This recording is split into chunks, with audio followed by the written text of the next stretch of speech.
shark. The very name summons up a feeling of terror. Primeval? Instinctual? Probably. Where do we find sharks?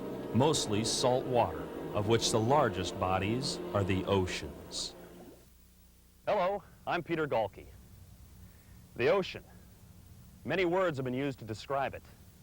Vast, mysterious, blue. And you can add to that one more word. Dangerous. Why? The shark. Sharks have been biting and killing things longer than I've been alive.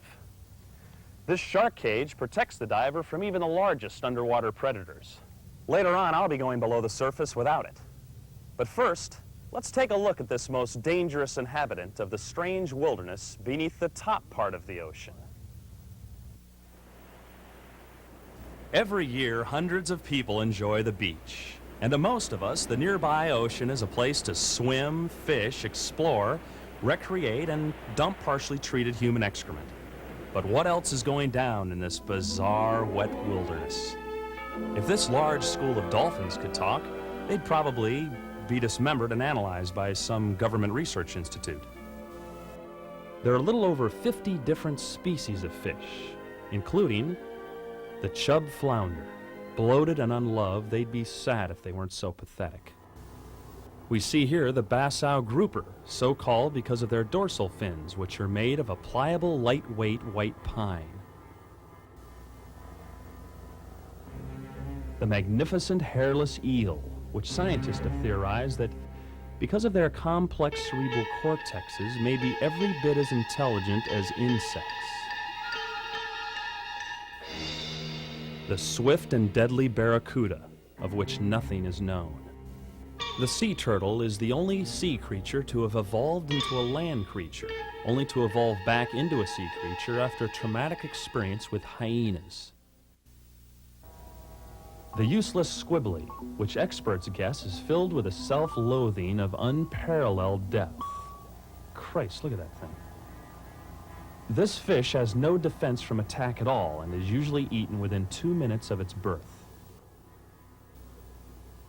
The manta ray, an endangered species because poachers have been killing them to be sold as high-priced, non-skid bath mats. This species is extremely rare and can be found only 2 places on Earth, the northern and southern hemisphere. Some fish are easily identifiable by their famous features, like this fish, which is, of course, a mackerel. As you can tell, these fish are all dissimilar, but they all have one thing in common, and that is an abiding fear of their terrifying neighbor, the shark. There are several different varieties of shark, including the hammerhead, so named because of the diver first spotting one, famous industrialist Armand Hammer. Menacing and terrifying, the shark has been haunting the dreams of man for centuries. Myth surrounds these awesome creatures, so we'll try to use some facts to dispel the false notions. We know that sharks must always keep moving, otherwise his gills will scab over. It is estimated that the faster a shark swims, the more distance he covers in a given period of time. Sharks consume many times their body weight in food every year, and hence are known as killing machines. Although in fact, sharks are not machines at all, but animals, living organisms. Some say there's a certain majesty in the power of a shark's huge, snapping jaws and razor-sharp teeth. But I say they're no better than French people. The shark is truly a very dangerous animal, second only to the Highland woolly. For some reason, the sharks don't seem to bother me. I believe that a shark is just a curious and playful animal. I believe that a shark is just a very curious and playful animal, and the way that he can find out what something is by tasting it. Imagine if I were blind and had no arms walking through a grocery store looking for something to eat. The only way that I could find out what something was would be to bite into it. Now, for every bag of cookies I bite into, I might bite into a bar of soap or another customer's head. Although sharks have been known to attack man, the fact is that fewer people have been killed by sharks than in all of World War II. But if a shark does decide to attack, the swimmer is virtually helpless, because sharks can attain speeds upwards of 10 miles per hour. And even world champion swimmer Mark Spitz could probably not escape from a hungry shark, though we won't know for sure till we finish our experiment. One of the clearest warning signs that a shark may be hostile is if it bites you. If this happens, you should leave the water immediately, go to the hospital, and have the wound treated. For pain, take aspirin. For those who suffer from stomach discomfort caused by aspirin, take Tylenol. If discomfort continues, consult a physician. As with any drug, if you are pregnant or nursing a baby, seek the advice of a health professional. In the case of accidental overdosage, contact a physician or a poison control center immediately. This man can attest to the danger of the shark. Weekend diver Bob Squim has been attacked a record 43 times by sharks. The first shark attack occurred when I was 19 years old. I was doing some commercial sponge fishing off the coast of Chad. I was in the Chadian Sea. I was about 15 or 20 feet underwater, and as you can imagine, it's really, really dark down there. The shark came out of nowhere, out of the shadows, and it was described later as to be about an 18 or 19-foot great white. I incurred 2 bites. The first bite, the top part of my shoulder right here, just chomped down hard. The only way I could describe the sound is imagine huge jaws smashing down on a garage door. Just a splintering sound was just immensely loud. I started losing consciousness at that point. I don't remember the second bite at all. I only found out what it was later on when I woke up in the hospital bed. A substantial portion of my shoulder was gone, and all of my genitalia was gone. Fishy World's own seagoing trawler, the Geronimo, churns into the famed Catalina Channel off Southern California, looking to snare a rogue blue shark that has been snacking on a number of bathers off Redondo Pier. This promises to be an exciting trip, and their captain, Boots Calandero, has been gracious enough to allow our film crew to document the adventure. A whole school of dolphins keeps us company as the Geronimo cuts through the water. They come awfully close to the boat, and generally after a full day at sea, parts of dolphins must be scraped off and the bow completely repainted. The dolphin derived his name from a football team in Miami. He is also known as the bottlenose porpoise, or Mr. Happy for his perpetual grin, similar to Jack Nicholson in the movie Batman. The difference is Nicholson's profit participation deal netted him $60 million. He probably has some incredibly attractive girlfriends. It's this same perpetual grin that is oftentimes greeted with great hostility by sailors spending many lonely months at sea. They usually feel better after they shoot one. The dolphin's brain is much larger than that of man's, filling up most of the dolphin's body, leaving only the side fins and tail to hold its other organs. The dolphin's sonar is very similar to that of the bat, though the dolphin is much larger than a bat and it has no wings. Most bats do not have blowholes. Off to the port side, the crew sees something in the water. Up in the bow, skipper Boots Calandero has spotted an exotic and nearly extinct fish called the malo malo, more widely known as the sunfish. Whenever they have a chance, the crew likes to bring these fish on board to poke them. They have no fins or other appendages to retaliate, and the crew is entertained solidly. After the sunfish expires for lack of oxygen, its carcass is thrown back into the water like the garbage of the sea it is. Today, there are laws against this type of recreation because of people like Hillary and her San Francisco friends looking over your shoulder.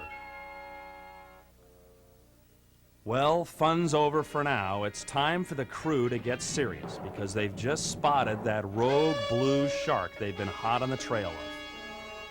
Jim tries to coax the shark closer to the boat by throwing out chunks of the remains of one of the victims.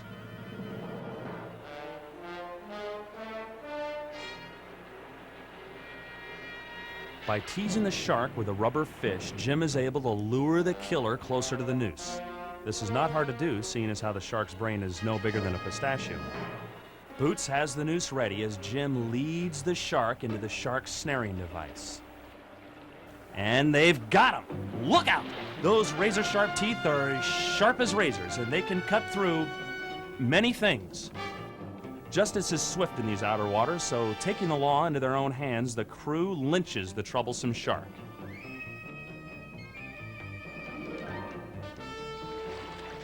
Worked up into a mindless white trash frenzy, the crew decides that this day many sharks will die.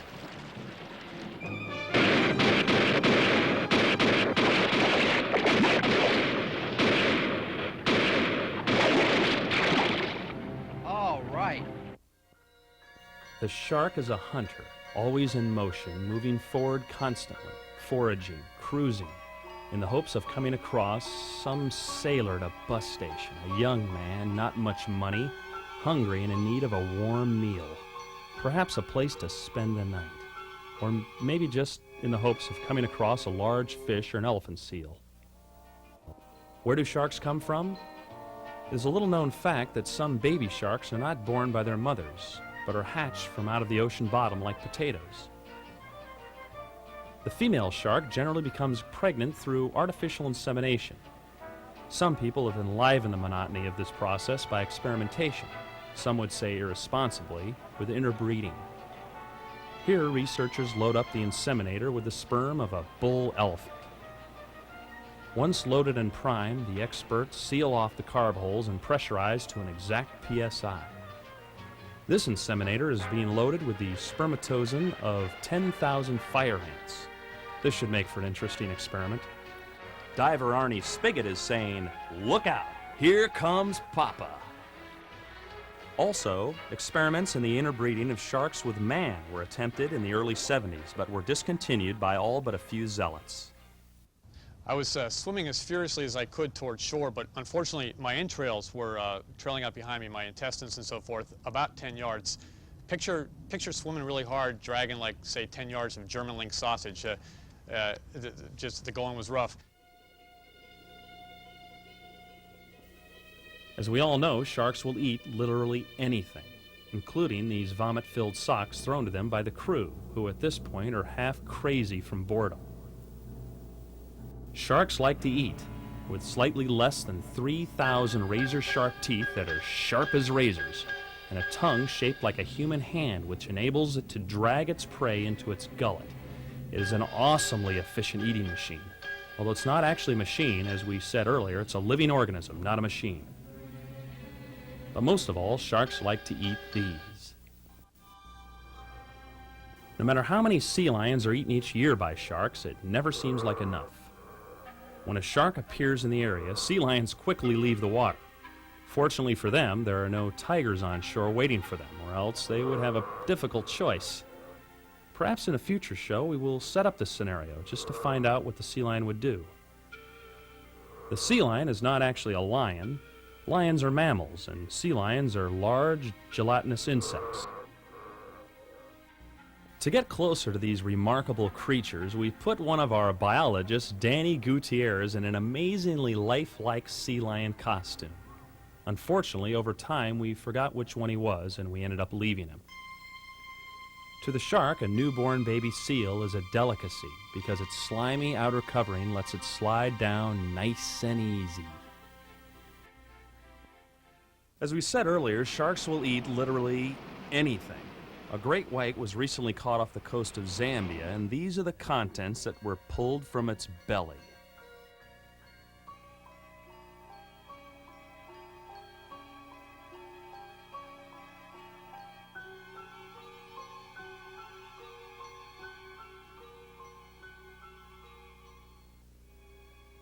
I had perforations in the trachea, my esophagus, and my throat, so all my screaming did was produce these huge blood bubbles. And every time a blood bubble would burst, the shark frenzy increased dramatically. It was horrifying. The fish that you see riding on top of this shark is called a remora. It attaches itself to the shark with its soft, smooth, velvety tongue. Many people may wonder why the shark would allow the remora this privilege. You figure it out.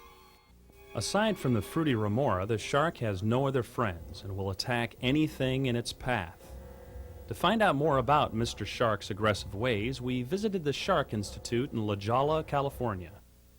Long after man has vanished from the face of the planet, which we calculate to be as early as the year 2030 when the asteroid Megamite is due to collide with Earth, sharks will still roam the seas. Now, one of the keys to the shark's durability is his formidable fighting skills. Now, through a number of controlled experiments, we found out what would happen, for instance, if a shark were to go up against a possum. The fight would last approximately 3 seconds.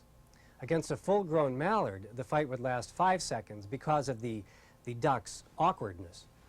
and a fight against a 2-month-old baby gopher would last no longer than 0.37 seconds. We visited the Center for Shark Orthodontia, and what the...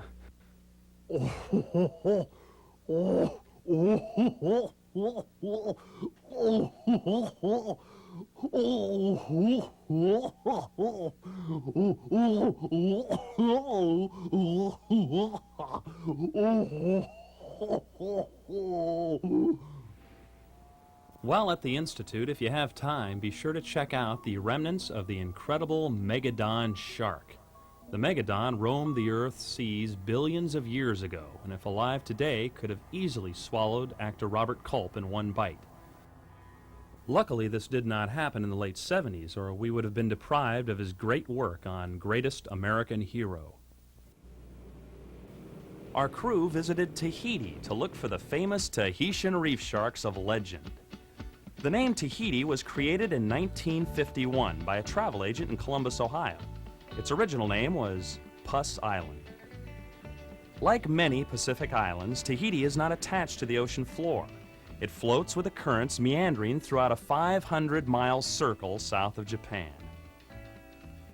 Tourists come to Tahiti to watch the hilarious antics of these dim-witted islanders who, after centuries of interbreeding, have lost their intellectual edge. Tahitians are friendly and affable until you get a little liquor in them. The Tahitians claim to revere these sharks as gods, though I don't remember anything about the disciples clean and jerking Jesus. The natives aren't very smart, but they do know how to have a good time. The shark is considered a god by the Tahitian Islanders, and once a year the Tahitians celebrate the annual Shark Festival. These men haven't come from the mainland to see sharks. They're on this island looking for some brown sugar. It was a baby leopard shark, I'd say about 15, 16 inches. He grabbed my little finger and just dragged me down south. I mean, Christ, I'm never going to be able to use this finger again. Friends asked me to say, why go back in the water? And I suppose it's a stubborn streak I have, but in my mind, it's our ocean too. And I really enjoy swimming. Well, after all this shark attack testimony, you can bet I'm nervous as we head out to the beautiful shallow reef waters off the coast of Tahiti. It's a real honor for me to be able to join the crew of the Why Not, skippered by Captain Jack.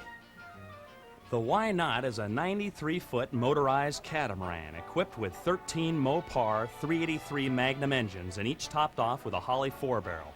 And with her speed shifters, glass packs, 3/4-inch cams, and pop-up pistons, this baby makes like a hockey player and gets the puck out of here. On a dive like this, it's important to have an experienced crew, so let's meet them. Jennifer, our photographer, who used to be on the other end of the camera in the pages of Cherry Lick and Butts Up magazine, documents each trip the Why Not takes. There's Alvy, first mate and bucket boy on the Why Not. He likes looking at sharks, but he likes to eat them a whole lot better. There's old Captain Jack. He might not be the smartest skipper in the high seas, but he likes to wear his hat. As we all know, to keep your mask clear, it's important to spit in it before going underwater. Unfortunately, I've been pretty seasick, so the consistency of the spit isn't really what I was hoping for. Jennifer says, "Say cheese, everybody," but they're too busy getting me prepared for the dive. Captain Jack has told me that the sharks seem a little shy today and suggests I wear the chum jacket. This chum jacket, today outfitted with mackerel, is used to attract the sharks to the diver for closer study. It ain't pretty, and as Jennifer has said, it wouldn't make a popular perfume, but I've been told it does the trick. Apparently, we found a good spot because, as you can see, there's a lot of activity down there. I give the old thumbs up sign, and here we go.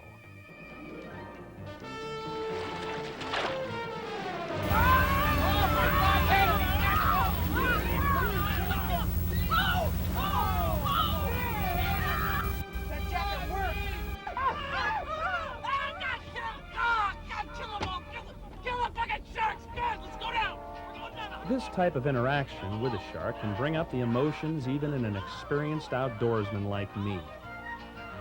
And although I was unable to get close enough to actually study the sharks in any detail, I did gain a new respect for this elusive creature and the rest of the shark family. The one thing I did learn on this expedition is that in order to fully understand any creature, it must first be killed and dissected. It takes a special type of man to face the shark on its own home turf. People have confronted the shark for all kinds of reasons. Some say out of sheer stupidity, while others say something else. Some would say it's as simple as the fun of killing something that you don't understand and watching it suffer while dying a slow, painful death, which is understandable, but for me, it's the mystique of the shark that draws us to seek it out. Ultimately, we can only say that man's real reasons are as mysterious as this show, and the true answer lies somewhere out there, hiding in some dark corner of our strange wilderness.